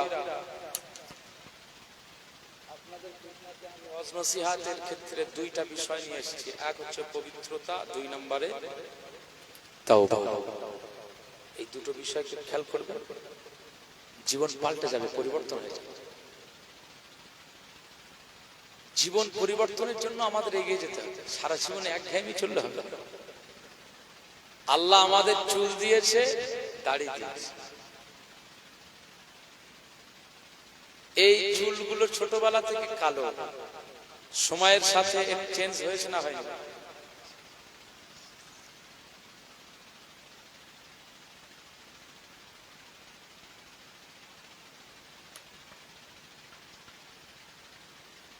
গরম পানি, চা না। আলহামদুলিল্লাহ। হাজী সাহেবের দাড়ি কালো ছিল, দাড়ি আস্তে আস্তে সব কেটে গেছে। আমার দাড়ি কালো, এই 36 ইয়ার বয়স, এই জায়গায় খানিকটা পেয়েছে, গোফে খানিকটা পেকে গেছে, চুলও খানিকটা পেকে যাচ্ছে। তাহলে সময়ের সাথে সাথে এগুলো চেঞ্জ হচ্ছে না হয়? শক্তি ক্ষমতা যেটা ছোটবেলাতে ছিল, ইয়াং অবস্থায় ছিল, এখন সেই শক্তি আছে কি? হাজী সাহেবের জিজ্ঞেস করছি। আমার 18 বছর বয়সে যে যৌবনের তারুণ্যের যে শক্তি ছিল, এখন এই 36 বছর বয়সে 18 দুগুণে 36, সেই সময়ের যা শক্তি, সাহস, উদ্যম ছিল, এখন সেই শক্তি, সেই সাহস এখন আর আসে না। সময়ের সাথে সাথে আল্লাহ এগুলো সব চেঞ্জ। প্রথমে আপনার কি বলা হয়, বোল ফোটে। গাছের এক একটা সময় এক একটা নাম। গাছে যখন নারকেল গাছের ছোট্ট যখন আপনার ওই ফল ধরা শুরু করে, ওটাকে কি বলে? মুচি বলে না? বলে মুচি যখন একটু বেড়ে যায় তখন ওটাকে ডাব বলা হয়। ওটাকে আরেকটু পুরুষ্ট করার পরে ওটা আমরা কাটলে ওটাকে কি হয়ে যায়? নারকেল হয়ে যায়। ছোটবেলায় কচি সোনা মোনা, আস্তে আস্তে বড় হবে, বড় হওয়ার সাথে ছেলে, এরপরে বদমাইশ ছেলে, তোকে বিয়াদব, হাবিজাবি সব নাম চলে আসে পরিস্থিতি অনুযায়ী। কিন্তু ছোটবেলায় কত আদর যত্ন থাকে। এর সাথে সাথে হয়ে যায় যুবক, যৌবনে জায়গা চলে যায়। এরপরে আস্তে আস্তে বড় হয়ে গেল, লোক হয়ে গেল, আস্তে আস্তে এবার শেষ পর্যায়ে যে নামটা হয় সেটা হচ্ছে বুড়ো। ছেলে, যুবক, বুড়ো, কথা বুঝতে পারছেন? এক একটা সময় এক একটা নাম, সময়ের সাথে চেঞ্জ হয়। এই যে চুল সাদা হয়ে গেল আর দুনিয়ার চিন্তা না করা, এটা রাসূলুল্লাহ বলেছেন। কারণ আজরাইল আলাইহিস সালাম কাউকে তো আর চিঠি পাঠিয়ে বলবে না যে আপনার বাড়িতে আজকে আমি যাব। হলে সামন জারে হলে করবে আটক, বন্ধ হয়ে যাবে জীবন নাটক। বাহাদুরি থাকবে না দেহে যৌবন, ফুরিয়ে বসন্ত আসবে শ্রাবণ। তৈরি থেকো, তৈরি থেকো, কোরআনে জীবন বিধান, একদিন তোমারই নাম মসজিদে হবে এলান। একদিন আমাদের নাম মসজিদে হবে এলান। তৈরি থেকো, তৈরি রেখো, কবরের মাল সামান, একদিন তোমারই নাম মসজিদে হবে এলান। একদিন আমারই নাম মসজিদে হবে এলান। একদিন তোমাকে পরিয়ে কাফন, সঙ্গী সাজন করবে দাফন। হঠাৎ চলে যাবে আদরের ধান, প্রিয় মা বাবা কাঁদিয়ে নয়ন। তৈরি থেকো, তৈরি রেখো, সুন্নতি আমাল ঈমান, একদিন তোমারই নাম মসজিদে হবে এলান। একদিন আমারই নাম মসজিদে হবে এলান। তৈরি থেকো, তৈরি রেখো, কবরের মাল সামান, একদিন তোমারই নাম মসজিদে হবে এলান, একদিন আমারি নাম মসজিদে হবে এলান। দুরূদ শরীফ আল্লাহুম্মা সাল্লি আলা সাইয়্যিদিনা।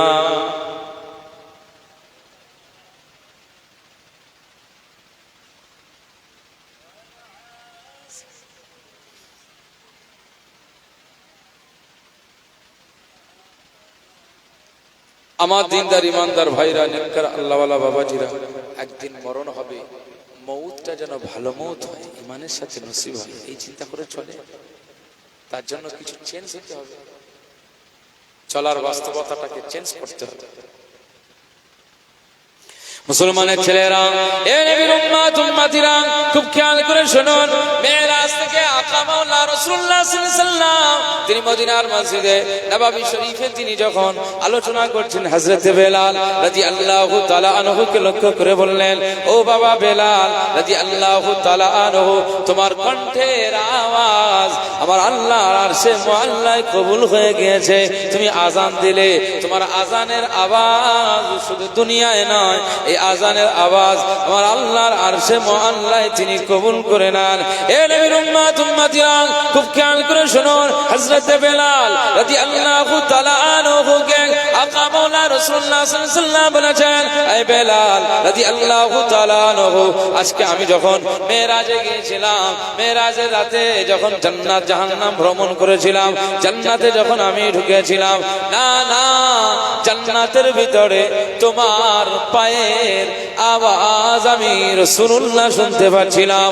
ও বাবা বেলাল রাদিয়াল্লাহু তাআলা আনহু, তুমি দুনিয়ার জমিনে কি আমল করো, কি কাজ করো, কি ইবাদত করো, কি এক্সট্রা কি কাজ করো, কি আমল করো, এই দুনিয়ার জমিনে তোমার এমন কি কাজ করো যে কাজটা আমার, কি কাজ করো যে কাজটা আমার আল্লাহর দরবারে মকবুল হয়ে গিয়েছে, তাই জান্নাতে তোমার পায়ের আওয়াজ আমি শুনতে পাই।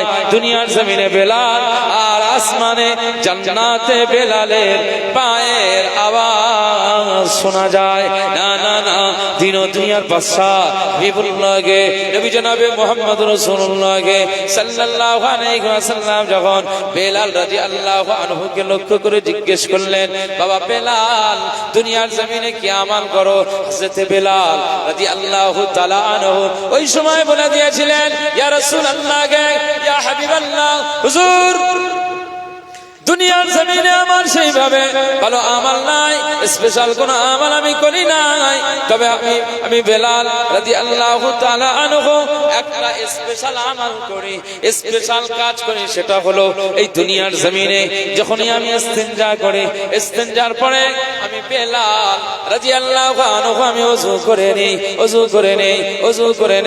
আমি ইস্তিনজার পরে ওযু করে নেই, আমার শরীরটা পাক পবিত্র অবস্থা রাখার চেষ্টা করে।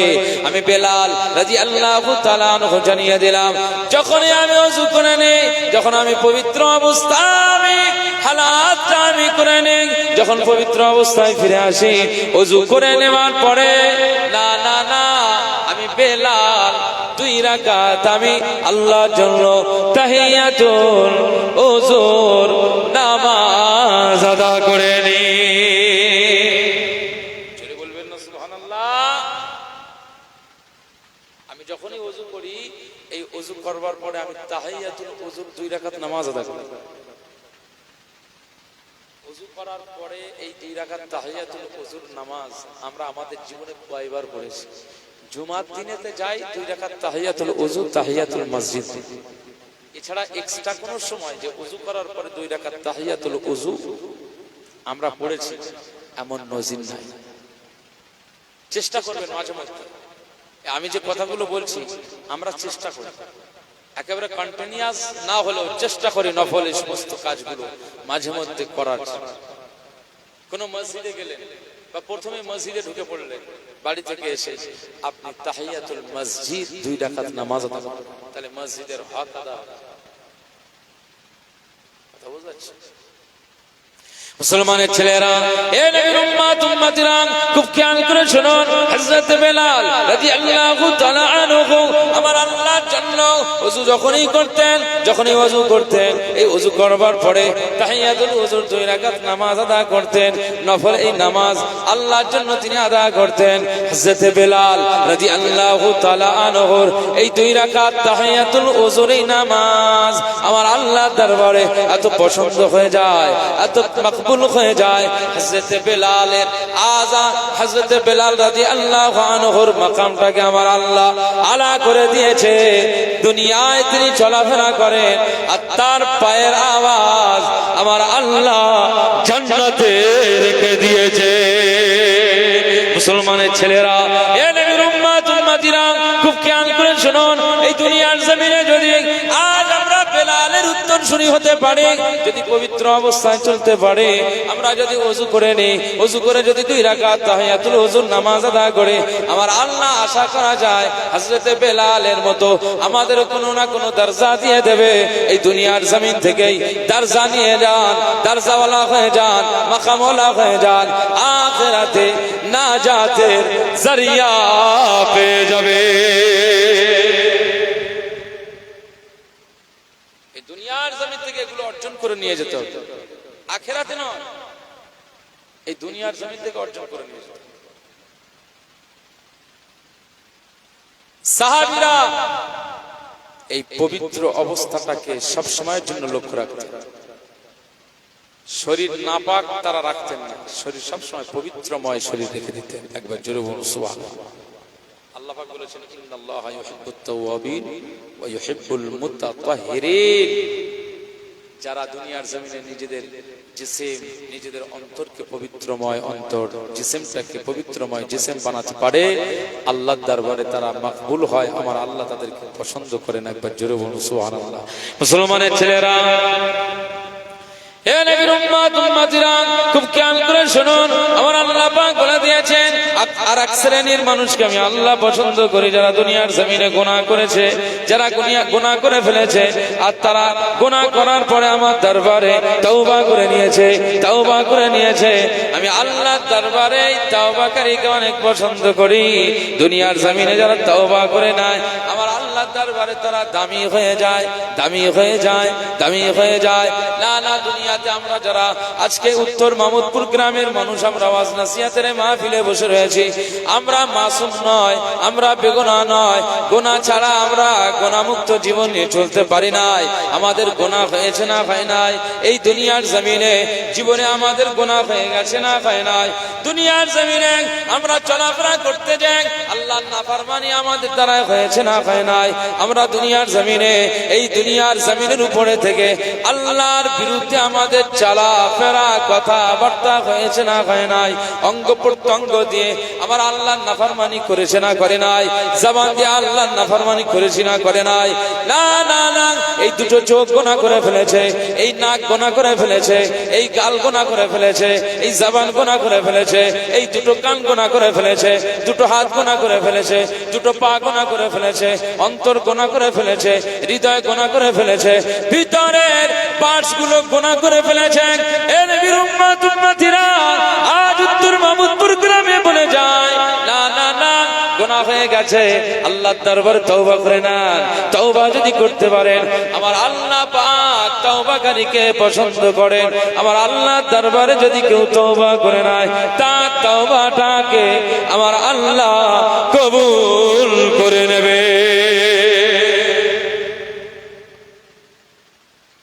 জবান দিয়ে আমরা গুনাহ করেছি না করে না? আজও করছি। এই জবান দিয়ে মিথ্যা কথা আমরা বলি, এটা কি গুনাহ না নেকির কাজ? এই মিথ্যা কথা বলা জবান দিয়ে গুনাহ না নেকির কাজ? গুনাহের কাজ। তো এই জবান দিয়ে আমরা গুনাহ করি না?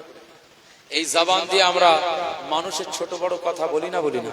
চোখ রাঙাই না? চোখ লাল হয়ে যায় মানুষ রেগে গেলে। অর্থাৎ একটা মানুষ সামান্য একটা ত্রুটি করেছে, তার ত্রুটির বিরুদ্ধে আমার ধমক আর আমার পাওয়ার এত বেশি যে একটা মানুষ খুন করলেও অত রাগ আমি করি না। কথা বোঝা যায় না? তো চোখ রাঙিয়েছি, তার উপরে কড়া মেজাজ দিয়ে কথা বলেছি। এই জবান, এই চোখ দিয়ে আমি যে রাঙিয়েছি, কথা বলেছি, বাপ মা উদ্ধার করে দিয়েছি, তার 14 গোষ্ঠী আমি উদ্ধার করে দিয়েছি। এই কারণে আমাদের জীবনে জবানের গুনাহ হয়েছে না হয়নি? গান বাজনা জীবনে শুনেছি না শুনেনি? আরে গান বাজনা পৃথিবীর এত আকর্ষণীয় বিষয়, শুনলে ভালো লাগে, এটা অস্বীকার কেউ করতে পারে? দুনিয়ার জমিনের উপরে দুনিয়াতে গান বাজনা এমন আকর্ষণীয় বিষয়, যেই শুনবে তার ভালো লাগবে। এটা আকর্ষণ দুনিয়া। আর গায়িকাদের কণ্ঠ এটা আরো মজাদার। গায়িকারা যখন গান গায় না, তাদের কণ্ঠের আওয়াজ শুনতে অনেক হৃদয় একটা তোলপাড় শুরু হয়। এটা অনেক আনন্দের বিষয় দুনিয়াবি ক্ষেত্রে, এটা অস্বীকার কেউ করতে পারবে না। রাসূলুল্লাহ সাল্লাল্লাহু আলাইহি ওয়াসাল্লাম বলেছেন যে দুনিয়ার এই গান বাজনা হচ্ছে শয়তানের আযান। শয়তান এই আযান দিয়ে মানুষকে আকৃষ্ট করতে চায়, তার দলভুক্ত করে নেয়। আর আমার আল্লাহর আযান হচ্ছে হাইয়া আলাস সালাহ,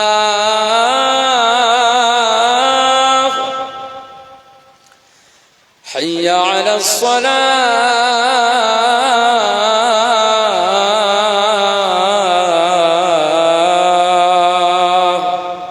ওদিকে শয়তান গান বাজনা দিয়ে আপনাকে ডাকে, আপনি আকর্ষণে পড়ে গেলেন ক্লাবে, তাস খেলার জায়গায়। যে ঘাস নিরচ্ছে সেও মোবাইলে গান ছেড়ে দিয়ে চালাচ্ছে, যে বিড়ি বাঁধতেছে সেও মোবাইলে গান ছেড়ে দিয়ে মোবাইল বিড়ি, ওটা আকর্ষণ। আর আমার আল্লাহ আযান দিচ্ছে, মুয়াজ্জিন আযান দিচ্ছে হাইয়া আলাস সালাহ, তোমরা যে যাই করেছো এবার আমার আল্লাহ ডাকছে চলে এসো হাইয়া আলাস সালাহ। এটাই আপনার ঈমানের পরীক্ষা, আপনি কতটুকু আল্লাহওয়ালা হয়ে গেছেন। মুয়াজ্জিনের ঘোষণার মধ্যে দিয়ে রিপ্লাই পাওয়া যাবে, আপনার রেজাল্ট পাওয়া যাবে।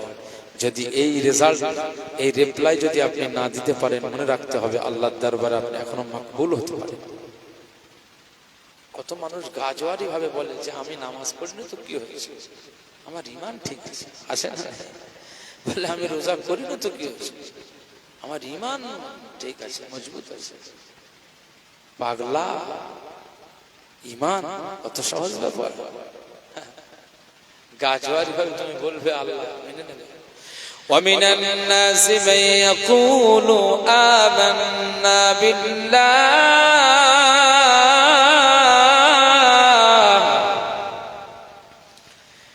من يقول آمنا بالله وباليوم الآخر وما هم بمؤمنين.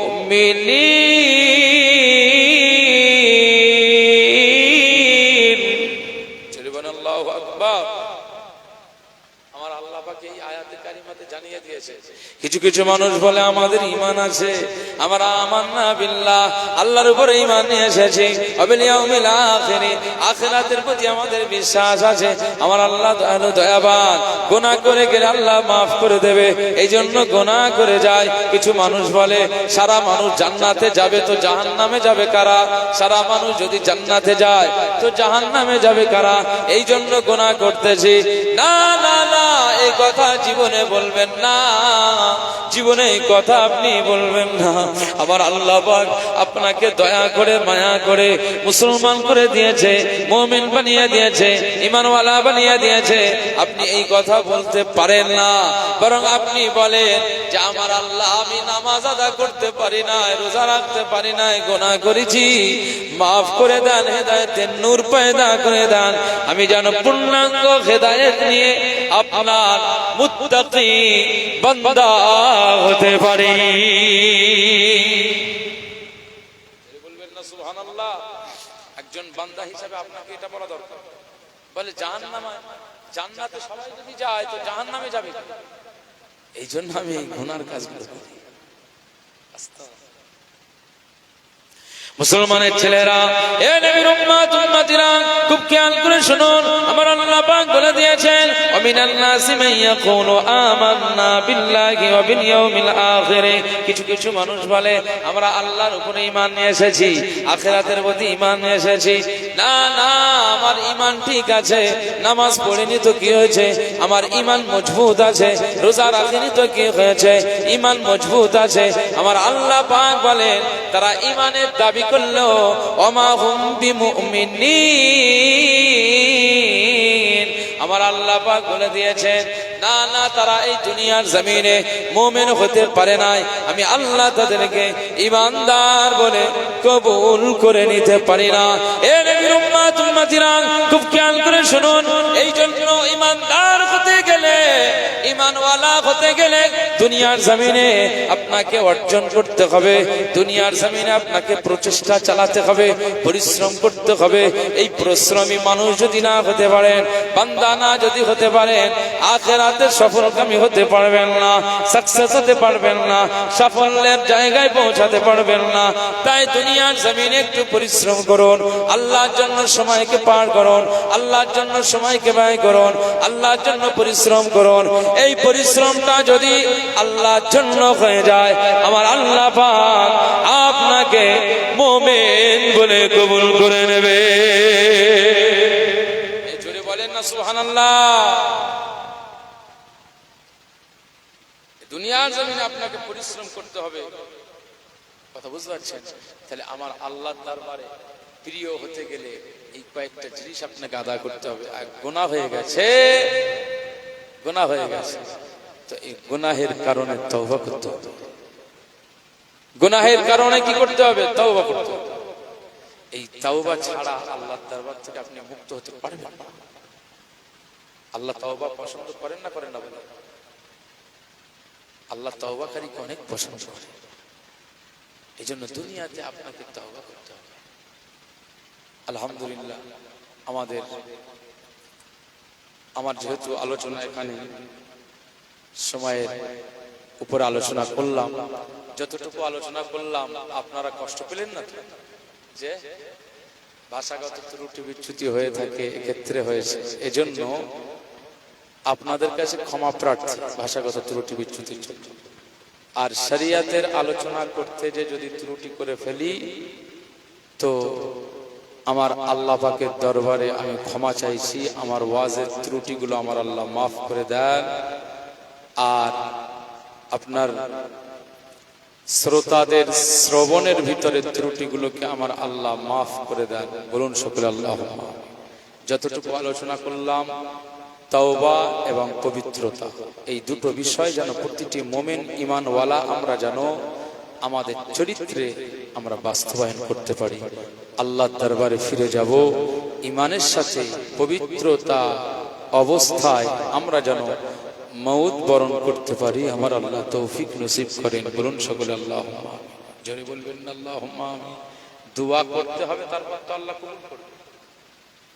আপনি ব্যবসার জন্য শুধু দোয়া চাইবেন, আপনার ছেলে শিক্ষিত হোক শুধু দোয়া চাইবেন, নিজের জন্য দোয়া চাইবেন না যে আল্লাহ আমাকে পাক্কা মুমিন মুসলমান করে, একজন ঈমানওয়ালা করে, এর জন্য দোয়া করবেন না। দোয়া তো চাইতে হয়।